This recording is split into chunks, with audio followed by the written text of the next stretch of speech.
Bro കുറച്ച് thriller series പറയുമോ? Okay, ഒരുപാട് എപ്പിസോഡൊന്നും ഇല്ലാത്ത ഒരു ഒറ്റ സീസണിൽ തീരുന്നത്. ലിമിറ്റഡ് സീരീസ് നെറ്റ്ഫ്ലിക്സ് മാത്രമുള്ളത് പറയണേ.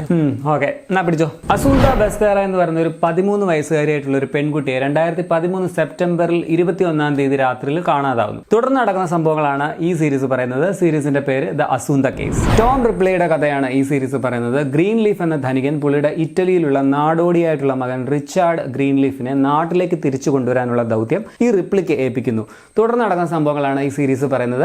ഈ ഷോയുടെ പേര് റിപ്ലി. 2021 വന്ന ഒരു സ്പാനിഷ് ത്രില്ലർ സീരീസ്. കഥയിലെ കേന്ദ്ര കഥാപാത്രമായിട്ടുള്ള മാത്യു ഒരു ആക്സിഡന്റൽ ക്രൈമിന്റെ പേരിൽ 4 വർഷം ജയിൽ ശിക്ഷ അനുഭവിച്ച ഒരു വ്യക്തിയാണ്. പുള്ളി തിരിച്ച് നാട്ടിലേക്ക് വരുമ്പോൾ ഒരു നോർമൽ ലൈഫ് നയിക്കാനായിട്ട് ആഗ്രഹിക്കുന്നു. പക്ഷേ അപ്രതീക്ഷിതമായിട്ടുള്ള സംഭവങ്ങളാണ് മാത്യുവിന്റെ ജീവിതത്തിൽ പിന്നീട് ഉണ്ടാകുന്നത്. ഷോയുടെ പേര് ദ ഇന്നസെന്റ്.